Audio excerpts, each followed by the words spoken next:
Hello children, I welcome you all to CBSE class 10, point 3, How to Tell Wild Animals from First Flight. It's written by Carolyn Wells. Carolyn Wells is an American writer and she has written many books based on mystery.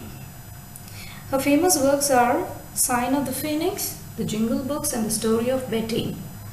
Now in this poem, she has explained the characteristics of various wild animals in a very funny way. You know, wild animals, they are very dangerous and they can, eat you up in seconds. And she has used a very funny language in order to create humor. And she has introduced the readers to various kinds of wild animals like Asian lion, Bengal tiger, bear, and explaining each of the animals in a very humorous and funny way. So let's see to the poem. I read the poem for you. If ever you should go by chance to jungles in the east, and if there should to you advance a large and tawny beast, if he roars at you as you are dying, you will know it is an Asian lion. So in this stanza, it has a rhyming scheme, east and beast, Asian lion, and it has only 3 lines. Here the poet says in a very funny way, the very dangerous animal which is the Asian lion. How can you identify this animal? Yeah, by chance if you go to the jungles in the east, if you hear a very large animal roaring at you, even if you are dying in its hands, and it has very tawny beast, it's a very large and hairy animal, and definitely it's a Asian lion. Coming to the next stanza. Or if sometimes when roaming round, a noble wild beast greets you with black stripes on a yellow ground, just notice if he eats you. This simple rule may help you learn the Bengal tiger to discern. So in this stanza, the poet says that, the lady says that if by chance if you're in a camping and you are in a jungle and roaming, and if you find a beast, a huge animal with black stripe on the yellow black background, and if he eats you just then it is a Bengal tiger. Can you see the picture, children? How scary and fierce they are. Coming to the third stanza. If trolling for the beast you view, whose hide with spots is peppered, as soon as he has leapt on you, you will know it is the leopard. 'Twill do not go good to roar with pain, he will only leap and leap again. What does it mean?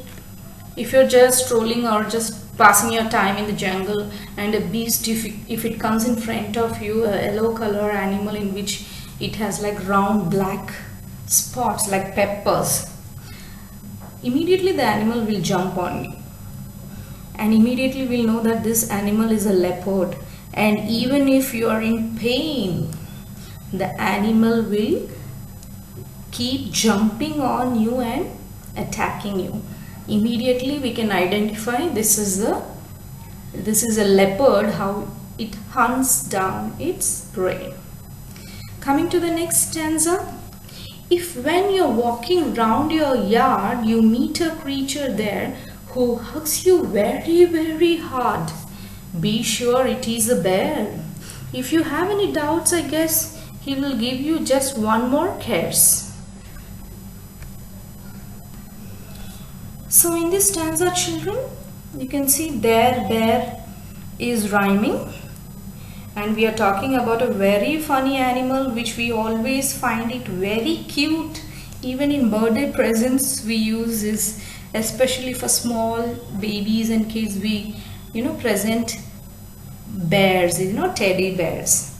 So the poet is saying, if you find an animal in your yard somewhere and it comes and hugs you, holds you tightly till you die, then no doubt this is the bear. This is how the bear kills with love, kills its prey.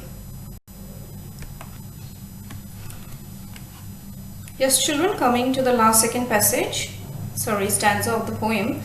Though to distinguish beasts of prey in Nova is might nonplus, the crocodile you always may tell from the hyena thus. Hyenas come with merry smiles, but if they weep, they are crocodiles. Here the rhyming words are nonplus and thus, smiles and crocodile.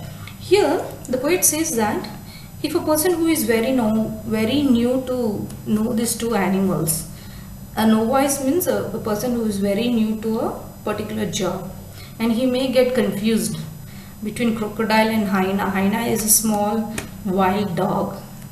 What's the main difference between these two animals? Yeah, the crocodile, when it kills and eats its prey, the eyes are filled with tears. It keeps weeping. It cries.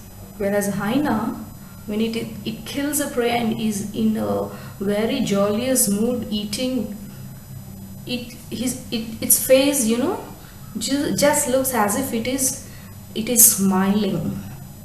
So this is the identification of these two animals according to the poet. Now coming to the last stanza.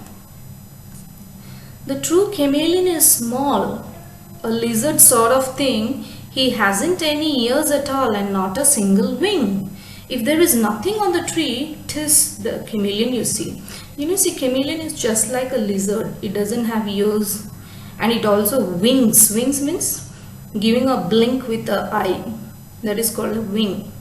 And if there is nothing on the tree, what does it mean? The quality of a chameleon. It will take the color of the wherever it goes. For example, if it's on a green leaf, it turns green. If it is on the dark brown bark of the tree, it turns into brown color. So if there is nothing on the tree, then we can make out that there is a chameleon. That means it has mixed up with the background. So this is how we can find how a chameleon looks.